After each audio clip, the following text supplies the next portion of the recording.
Welcome back, everybody. We made it to our pickup. We got unloaded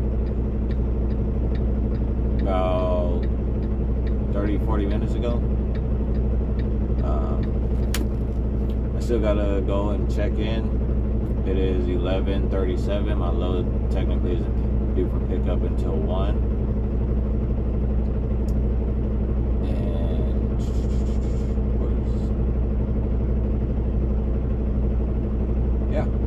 So let me go ahead and go get up in there. I checked in at my pickup or my delivery at 9, and we sat there for about an hour or so. So now we're headed, once we get loaded here, to PA.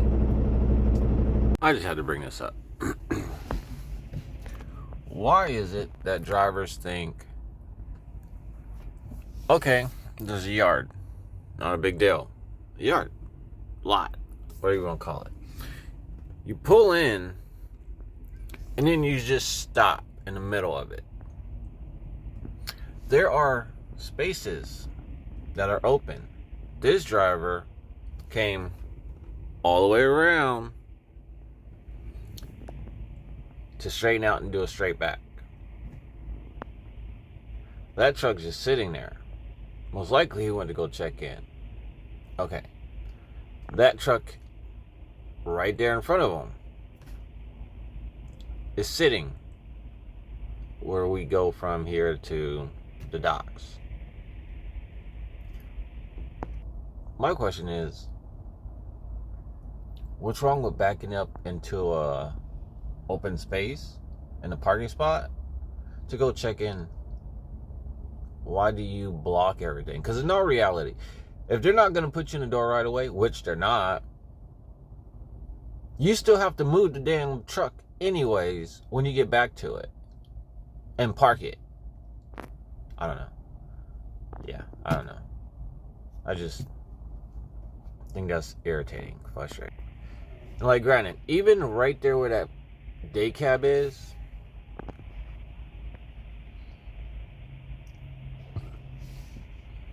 right there,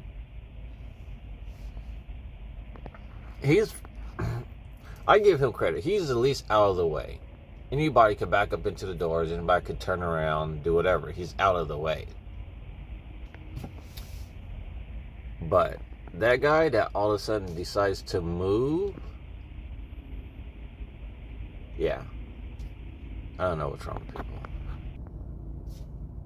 So, that being said, we're still waiting though. It's like 11 something. Oh, it's 12:37. So we're just waiting. Alright, everybody, so we're loaded. We're about to get out of here. We've been here for about 3 hours and 12 minutes total. I already did what I needed to do. Seals on, locks on. Now I'm gonna head to the Gary terminal because I'm gonna stop and get fuel. And I don't want to stop and get fuel along the route because it's mainly toll roads, and the truck stop, the fuel prices are higher. I've been getting fuel at the terminals more often than truck stops. One, because they got better fuel. Two, depending on situations, it's cheaper to get it there. To where before, I just kept getting it at truck stops because I live off of my reward points. So right now, it's kind of iffy on my points because I haven't really been getting fuel at the truck stops. But I prefer cheaper fuel and better quality fuel. So let's get rolling and get out of here. Hopefully, you see the traffic. We're not going that way. We're going that way. And I don't know why I just did all my fingers like that, but yeah. So let's hit the road. Get fuel. I'll probably get like 90 gallons. That should be more than enough. I should have more than enough depth to get there. So I know where I'm stopping. I'm probably gonna stop about 400 miles away from where we're at right now. It's about a 7-hour drive, just right before you get into Pennsylvania. So, hey everybody, we stopped real quick after we got fuel. We got fuel from the terminal. I put 80 gallons in. That gave me 3/4.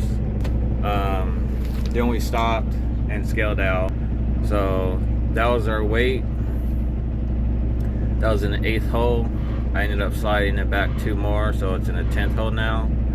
So yeah, look at it like this. Each hole on a reefer is anywhere from 400 to 450 a hole. It also determines on how they loaded it and how the pallets are loaded. So if you take away 800 or 900 from there and put it up there, that's how I look at it. Normally works for me. Granted, of course, I'm gonna be off or on point.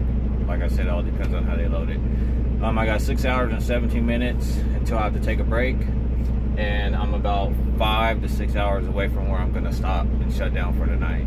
So let's get rolling. Oh yeah, also, when I said about 400 to 450 a hole, I'm talking about reefer trailers, not dry van. Dry van is different. They're lighter. And if you look at the tandems and you see the little holes on the dry vans, they're closer together. There's more holes. Reefers, they're bigger and they're further apart. So dry vans, I count them at 200 to 250 a hole. That way, it helps me on my weights. And that's what helps me when I look at my drive axle meter on how much PSI is on there. So this location, I don't know why, they load ass heavy. I don't know why. This is the second load. The last load that I picked up, about the same amount, same weight. But I was heavy on the ass end, but I was in the 5th hole or the 7th hole. So where now this load, I'm in the 8th hole, trying to balance it out to where I'm not just pulling all the weight. But anyways, get down the road, just got on the, what is it, I-80? It's not the I-80. Well, yeah, it's 80, 90 east. So basically tow road all the way. And I will see you when we get to our shutdown location. Alright everybody, we're parked for the night. We made it to Glacier Hill Service Plaza, like a couple miles away from the Ohio and Pennsylvania state line.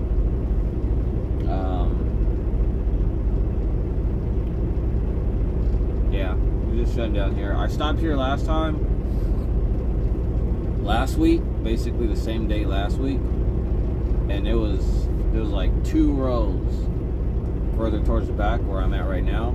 They were empty, damn near just empty. Today, yeah, they're packed. There's spots, but they're a lot busy. Like, I parked way in the back to stay away from people, but yeah, there's no staying away from anybody this time.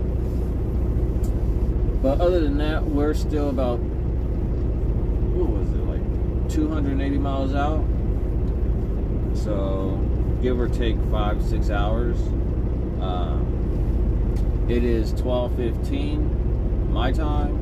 I'm 3 hours ahead of California or Arizona.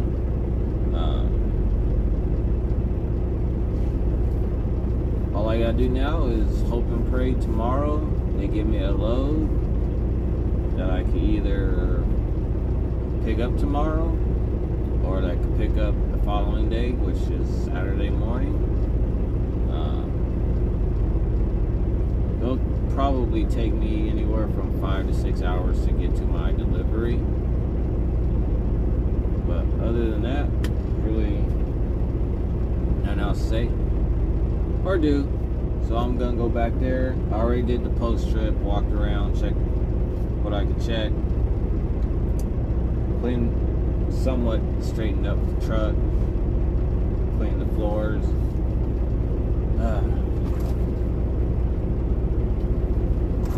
Now it's time to just relax, call it a night. So I will see you guys in the morning.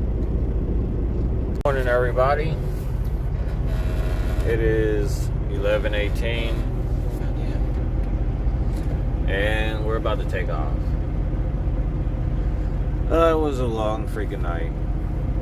I didn't go to sleep until like 5, 6 o'clock this morning. I got up about 10. So, and I woke up to where sprinkles. Gonna deal with the sprinkles and rain for the rest of the day. It's not gonna stop until tomorrow afternoon, apparently.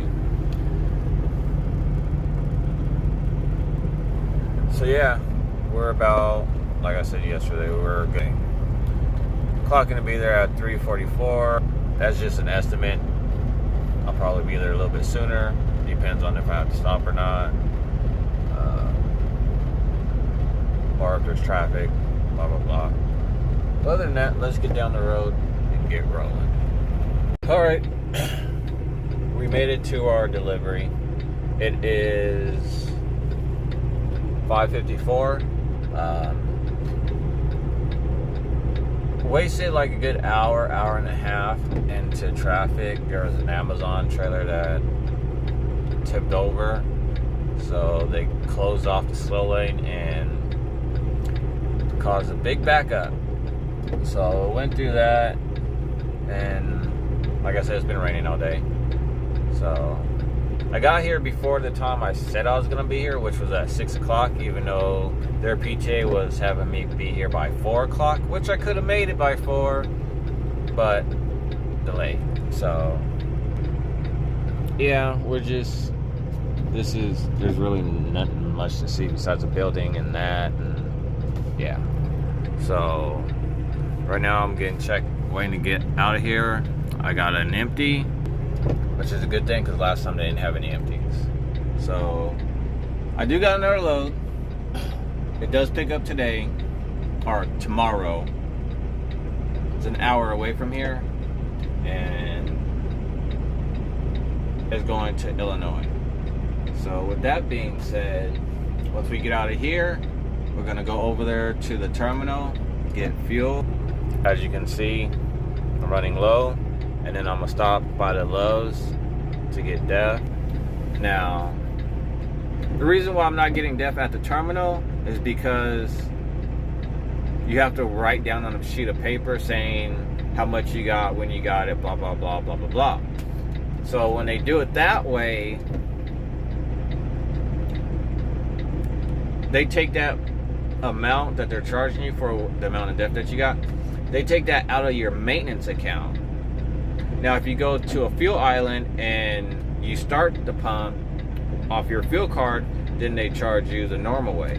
But if you go there and you flip the switch to turn it on and pump it, they take it out of your maintenance account, which is stupid. But anyways, with that being said, gives you guys the idea of basically how I did the last load, except for without all the delay in the weather. It is breezy outside too, so yeah. I gotta find this location and get out of here. So thank you guys for watching, and see you guys on the next one.